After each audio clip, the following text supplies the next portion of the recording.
एक बार की बात है, राजा नाम का एक लड़का बहुत अंधविश्वासी था। उसको बचपन से ही अंधविश्वास में बहुत रुचि थी। एक दिन उसको एक बचपन का मित्र रोहन मिला। तो चलिए देखते हैं इन दोनों में क्या वार्तालाप हो रहा है।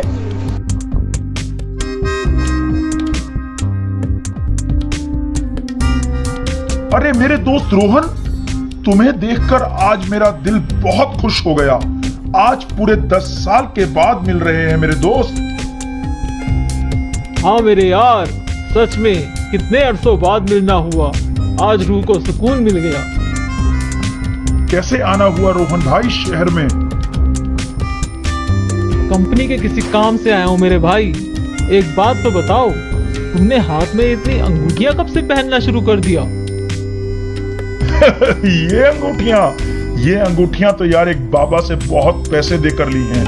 उस बाबा ने कहा था कि इन अंगूठियों को पहनने से मैं बहुत बड़ा आदमी बन जाऊंगा। तो ऐसा हुआ क्या मेरे यार?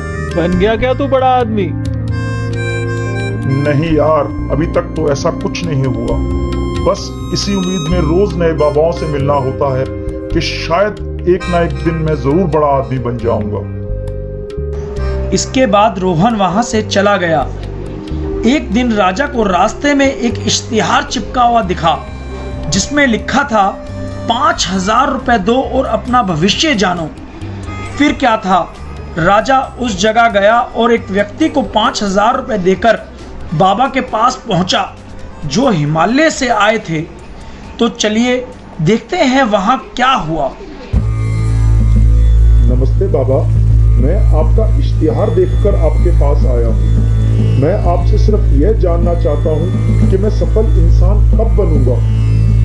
सब मूर्ख हैं, सब मूर्ख हैं। हर कोई यही जानना चाहता है कि मैं सफल इंसान कब बनूंगा। मूर्ख, तुम कभी सफल इंसान नहीं बनोगे। ये क्या कह रहे हैं आप बाबा? हाँ पुत्र, यही सत्य है। बड़ा इंसान बनना तो बहुत दूर की बात है। तुम 2 ही महीने में मरने वाले हो। बाबा की यह बात सुनकर राजा बहुत दुखी हो गया। उसकी तो रातों की नींद ही उड़ गई थी। वह अगले दिन बैंक गया और सब कागज भरकर 1 करोड़ का लोन ले लिया।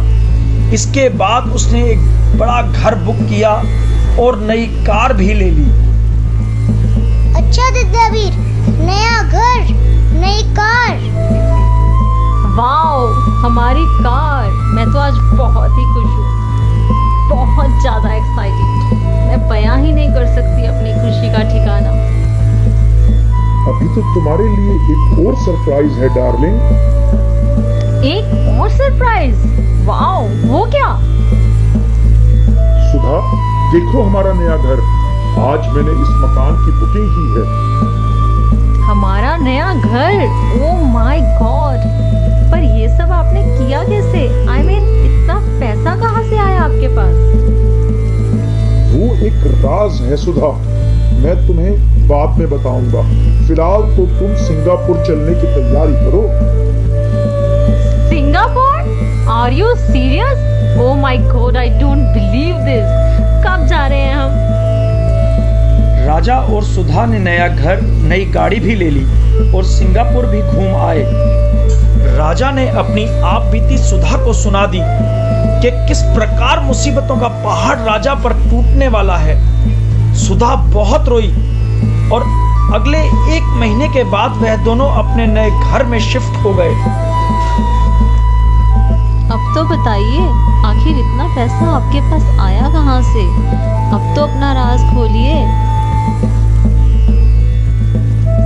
सुधा, एक बाबा ने मुझे बताया है कि आने वाले 2 महीने में मैं मरने वाला हूँ। ये आप क्या कह रहे हैं? प्लीज ऐसा मत बोलो।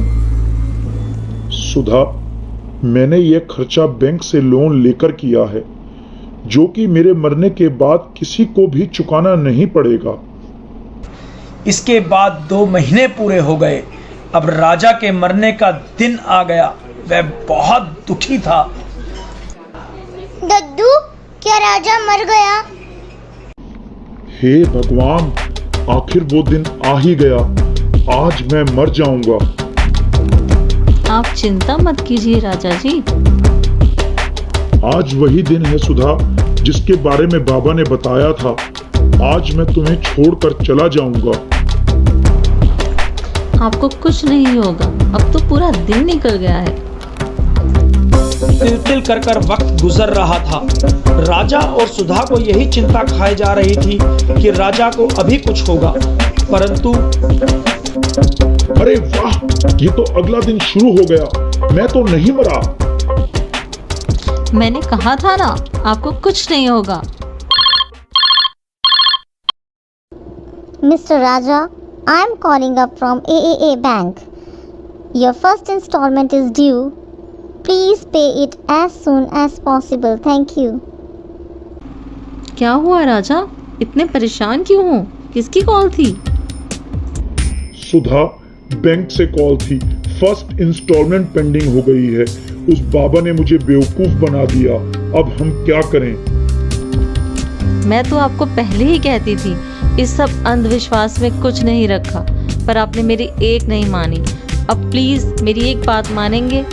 जाइए, ये घर और कार सब कुछ बेचकर बैंक का सारा पैसा चुका दीजिए। हाँ सुधा, तुम सच कहती हो। इन सब अंधविश्वासों के चक्रों में मुझसे बहुत बड़ी गलती हो गई। अब मैं ये घर और गाड़ी बेचकर अपना पूरा लोन चुका दूंगा और हम लोग पुराने घर में जाकर खुशी खुशी रहेंगे। हाँ तो मेरे बच्चों, कैसी लगी कहानी? हाँ दद्दावीर, मुझे बहुत पसंद आई। हाँ तो चिंटू बेटा, आपको हमारी कहानी बहुत पसंद आई, तो बताओ आगे आप क्या करोगे? आपके चैनल को सब्सक्राइब करना है और आपकी कहानियों को देखकर अच्छी अच्छी सीख लेनी है। पर दद्दू, हमें इस कहानी से क्या शिक्षा मिलती है?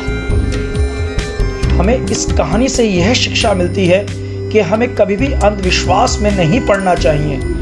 इसका नतीजा हमेशा बुरा ही होता है।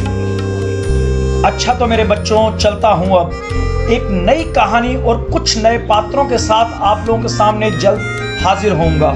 तब तक के लिए goodbye, thank you, see you all.